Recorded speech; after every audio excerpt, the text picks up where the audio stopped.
Greetings viewers and subscribers. So in today's journey, we're going to start at Sheffield in the parish of Westmoreland. Remember, we carried a story over the weekend of a security officer named Everton Caruthers. He was shot and killed at a supermarket. Now the supermarket on your left, that is B&D supermarket. That is where the incident took place. Sad indeed. Sad indeed. We are going to give you an update on that story, but we are working on something. Stand by for it. We are heading into Negril. We are going to go up the beach road in Negril on Norman Manley Boulevard. Sit back, relax, and drive with me.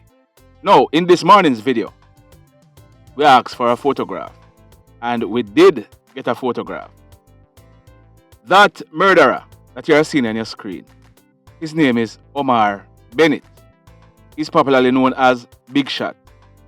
He's from Greentown in the parish of Trelawney.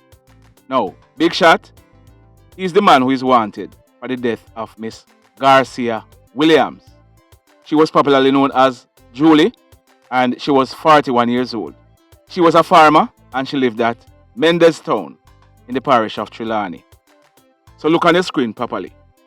Look at that murderer. If you should see him, please call the police. 119 311 or the nearest police station. He's wanted for the death of a mother and a grandmother. We are told that she did not have any children for him. So, that piece of nastiness, if you are going to approach him, please approach him with caution. Because, based on what this hoodlum did, it is likely that he's going to do it again.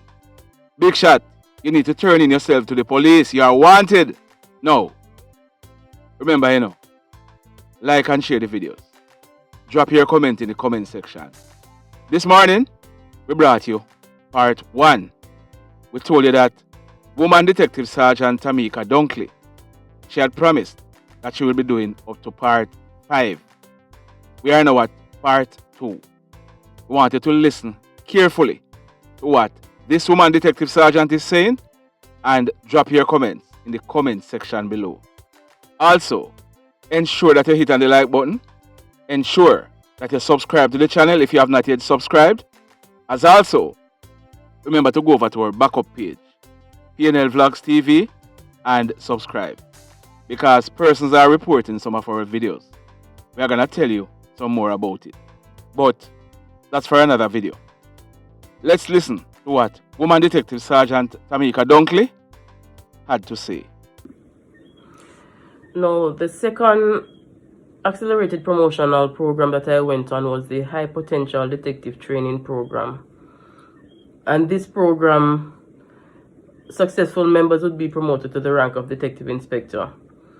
For the first program that I mentioned, successful participants were promoted to the rank of Assistant Superintendent. And that is the reason why when I was taken off the program, it had affected me so bad. Because having passed the polygraph, I actually told my mother that, Mommy, I'm going to turn soup, and start both and make preparation for go on the program. I actually called Yui and made inquiries as to how to go about getting leave of absence to that extent. So it really affected me. So I had some doubts about applying for the high potential program. And so it went through the first time and they never got enough persons, and so they invited applications a second time, and that is when I applied and I got through on this program. The program commenced in February of 2013. There were some discrepancies in the program, administrative, and it caused the program to be extended for a further 6 months. This extension saw me being placed at the St. Andrew South Division, the Hunts Bay Police Station. Now, my supervisor at the St. Andrew South Division was Detective Inspector Colin Mackenzie. And my commanding officer was DCP Stewart. He was then SSP Stewart. And when I was introduced to Mr. Stewart by Mr. Mackenzie, they actually indicated to me that they were very good friends. So This is not somebody telling me. I am telling you based on what they told me, that they were very good friends. And from I went to the division, Detective Inspector Colin Mackenzie have been making advances at me, relationship-wise. And mind you, I am not flustered by these things. Being a female in a male-dominated organization when you look so bad, naturally you're going to get these advances. But what I have a problem with is when your advances are not encouraged, when you take it out on the persons who are under your command. And I'm going to point out to you what happened, and then you can decide if you consider this to be malicious. Now, when Detective Inspector Mackenzie did my final assessment, I remember, based on the administrative discrepancy that we spoke about, they were saying that participants got too high of a score in the last assessment, so they were warned not to give us too high of a score.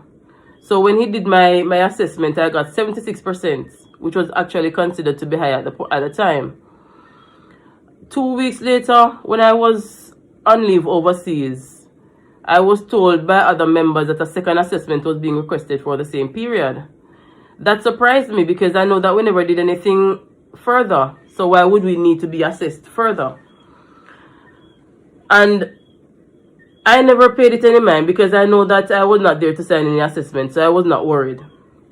We were later invited to an exit interview at the police academy. And it was at that exit interview, which was led by DCP Clifford Blake, and I think Mr. ACP Elon Powell was there, and somebody else. And at that exit interview, my assessment was read out to me. And I realized that everything that I was assessed on 2 weeks prior to the assessment that they now had for me, everything was cut in halves.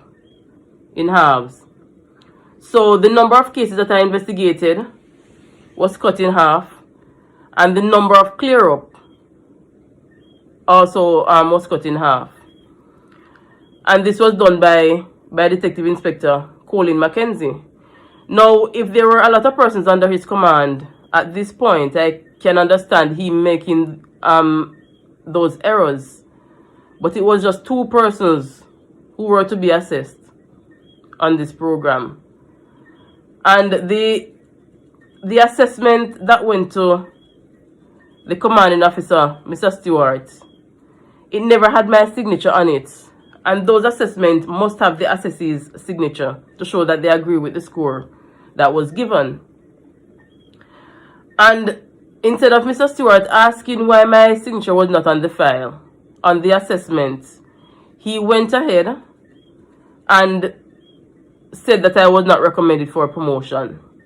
It was at the exit interview that I found this out, and I indicated to the panel, I said, no, sir, that is not correct. That is another misrepresentation of information. And they were asking me if I have proof, and I said yes. And they asked me to email the proof to DCP Blake. And I exited the interview, and I emailed the document to DCP Blake, and he accepted receipt. I didn't stop there though. I printed a hard copy and walked with it to his office up by the towers, and I handed it to him personally.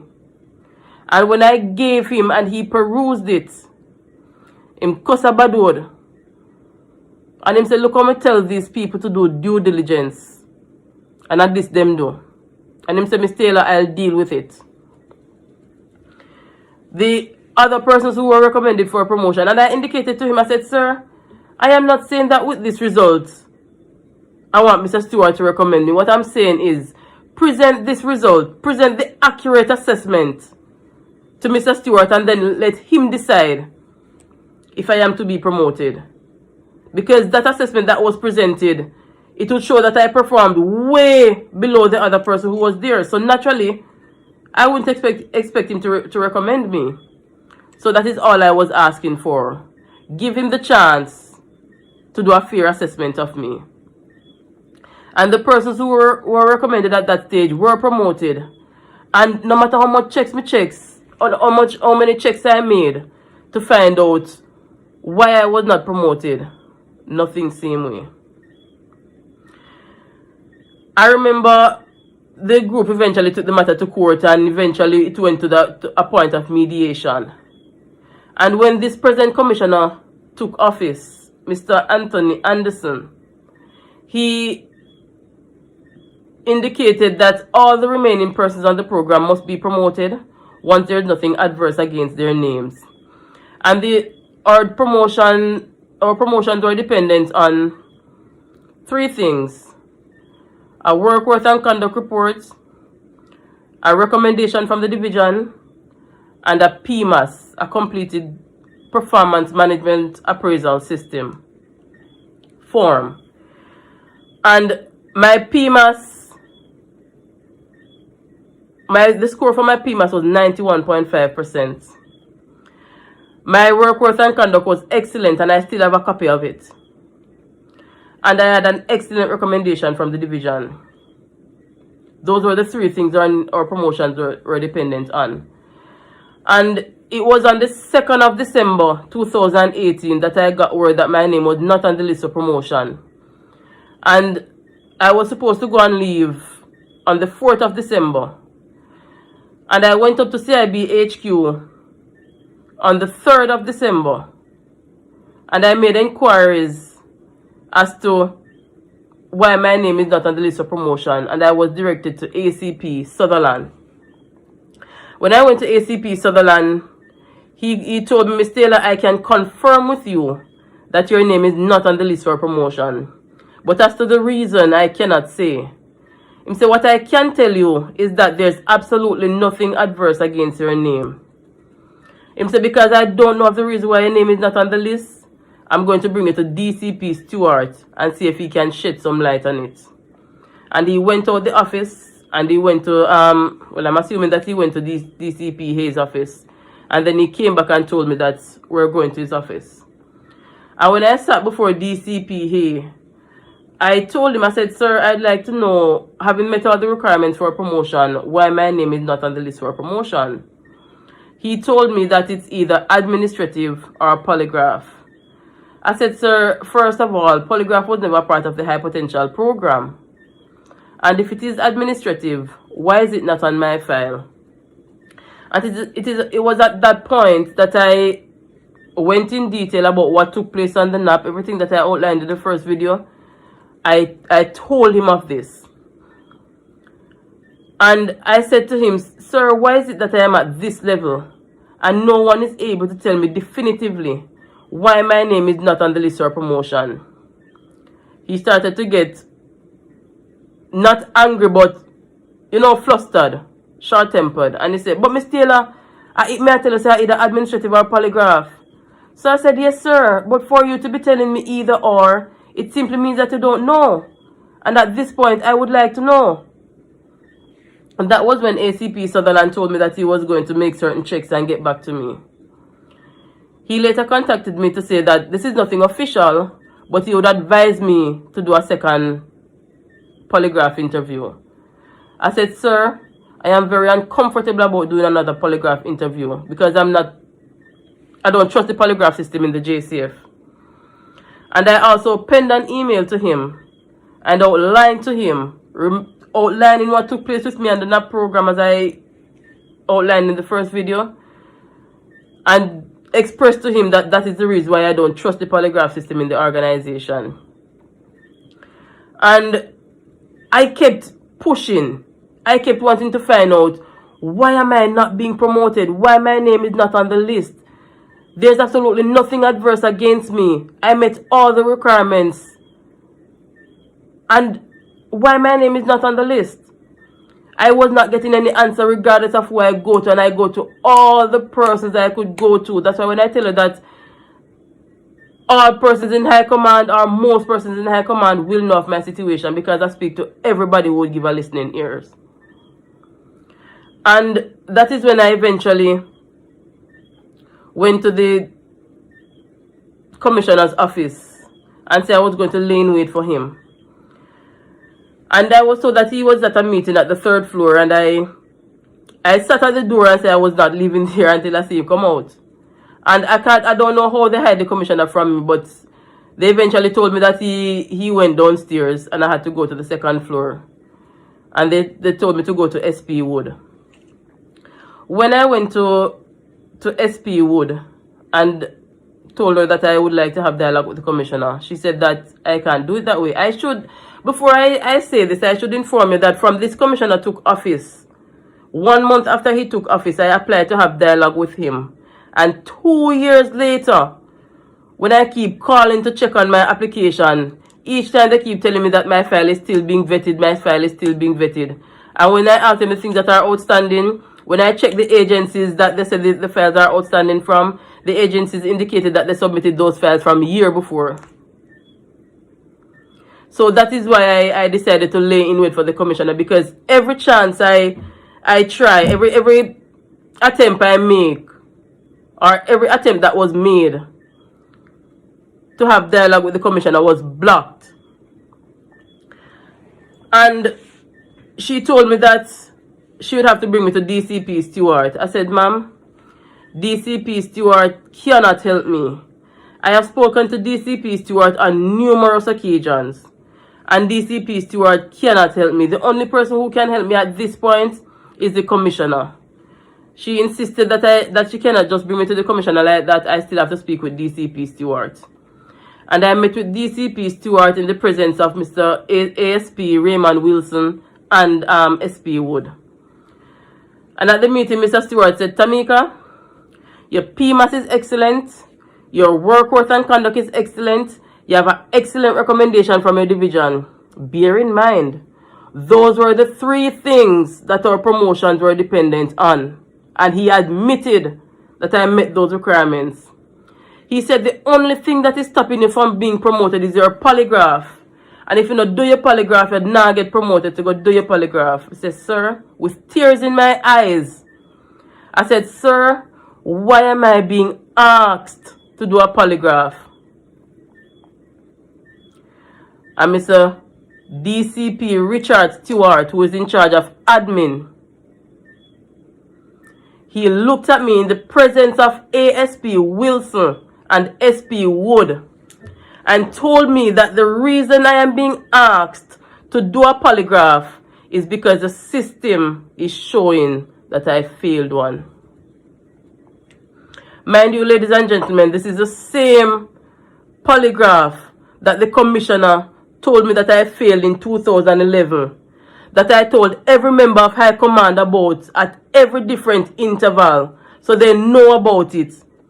And this was the polygraph that Mr. Stewart was making reference to say that the system is showing that I failed a polygraph, and that is why I'm being asked to do another polygraph. That is why I was singled out to do a polygraph.